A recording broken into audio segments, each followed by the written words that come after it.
Node.js এর একটা খুব জরুরি বিষয় নিয়ে আজ আমরা কথা বলবো। এমন একটা কনসেপ্ট যা হাই পারফরম্যান্স অ্যাপ্লিকেশন তৈরির জন্য একেবারে অপরিহার্য। হ্যাঁ, আমরা কথা বলছি স্ট্রিমস নিয়ে। চলুন একটা খুব কমন সিনারিও দিয়ে শুরু করা যাক। ধরুন আমাদের সার্ভারকে ডিস্ক থেকে একটা বেশ বড় ফাইল পড়তে হবে, আর সেই ফাইলের কন্টেন্টটা একজন ইউজারের কাছে পাঠাতে হবে। বেশ, তাহলে দেখা যাক সাধারণত আমরা এটা কিভাবে করি, আর সেখানেই বা সমস্যাটা কোথায়। সবচেয়ে সোজা রাস্তাটা কি? পুরো ফাইলটাকেই সার্ভারের মেমরি মানে র্যামের মধ্যে একটা ভ্যারিয়েবলে লোড করে নেওয়া, আর তারপর সেই ভ্যারিয়েবলটা রেসপন্সে পাঠিয়ে দেওয়া। শুনতে তো বেশ সহজ সরল লাগছে, তাই না? কিন্তু এখানেই আসল বিপদটা লুকিয়ে আছে, যা আমাদের সার্ভারকে এক ঝটকায় ডাউন করে দিতে পারে। আর এই যে সমস্যাটা, একেই আমরা বলছি মেমরি মনস্টার। এটা যে কোনো অ্যাপ্লিকেশনের জন্য একটা সত্যিকারের দুঃস্বপ্ন হয়ে উঠতে পারে। এই চার্টটা দেখলে এই ব্যাপারটা একদম জলের মতো পরিষ্কার হয়ে যাবে। বাঁদিকের বারটা দেখুন।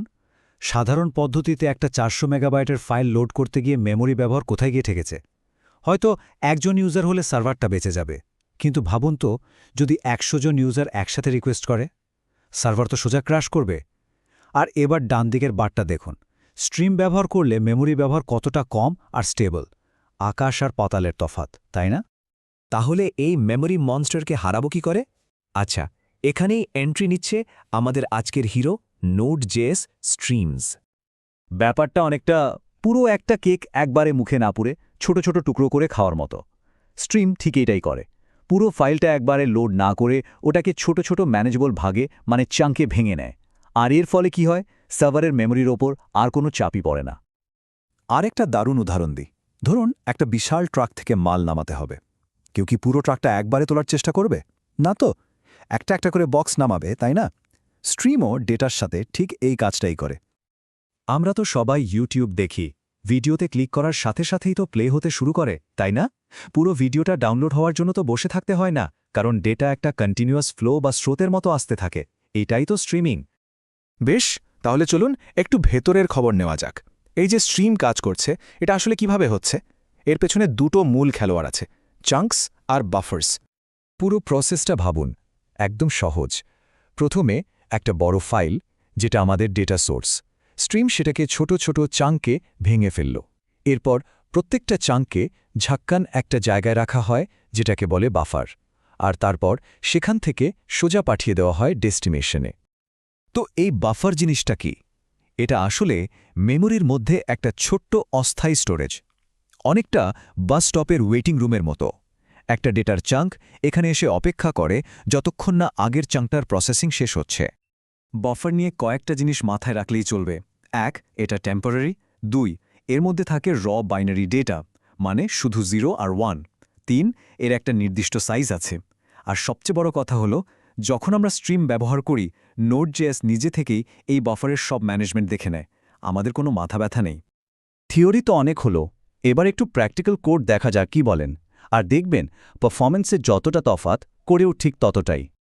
বাঁদিকে দেখুন, ওই যে fs.read ফাইল, ওটাই হলো মেমরি হগ। আর ডান দিকে দেখুন কি সুন্দর ছিমছাম কোড।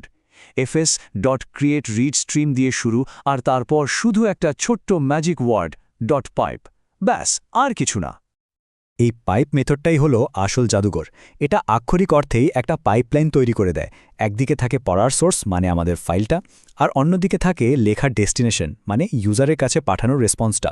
পাইপ এই দুটোকে জুড়ে দেয়, আর ডেটা চাঙ্কের পর চাঙ্ক সুন্দরভাবে ফ্লো করতে থাকে। আর এই পাইপলাইন কনসেপ্টটা এত পাওয়ারফুল, তার কারণ হলো Node.js এ শুধু এক রকমের স্ট্রিম নেই, মোট 4 রকমের স্ট্রিম আছে। রিডেবল স্ট্রিম, যা দিয়ে ফাইল থেকে ডেটা পড়া যায়। রাইটেবল স্ট্রিম, যা দিয়ে ডেটা লেখা যায়। ডুপ্লেক্স স্ট্রিম, যা দিয়ে একই সাথে পড়া আর লেখা দুটোই করা যায়। আর সবচেয়ে মজার হলো ট্রান্সফর্ম স্ট্রিম, যেটা ডেটা যাওয়ার পথেই তাকে বদলে দিতে পারে। যেমন ধরুন একটা ফাইলকে রিড করে পাইপের মধ্যে জিপ করে তারপর সেন্ড করা হলো।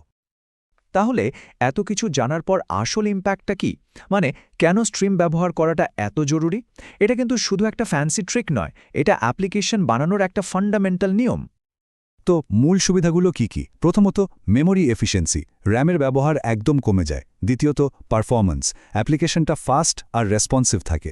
তৃতীয়ত, স্কেলেবিলিটি, মানে অনেক ইউজার আর বড় ফাইল সহজেই সামলাতে পারে, সার্ভার ক্র্যাশ করে না। আর সবশেষে কম্পোজিবিলিটি, মানে অনেকগুলো স্ট্রিমকে একসাথে জুড়ে দিয়ে জটিল কাজও খুব সহজে করা যায়। এক কথায় আমাদের অ্যাপ্লিকেশন হয়ে ওঠে অনেক বেশি শক্তিশালী। আমরা তো এতক্ষণ শুধু ফাইল নিয়ে কথা বললাম, কিন্তু একবার ভেবে দেখুন এই একই টেকনিক আর কোথায় কোথায় কাজে লাগতে পারে। ধরুন নেটওয়ার্ক থেকে আসা ডেটা বা ডেটাবেস থেকে আসা প্রচুর পরিমাণ রেজাল্ট, সব জায়গাতেই তো স্ট্রিম ব্যবহার করে অ্যাপ্লিকেশনকে আরও অপটিমাইজ করা সম্ভব, তাই না? সম্ভাবনাটা কিন্তু বিশাল।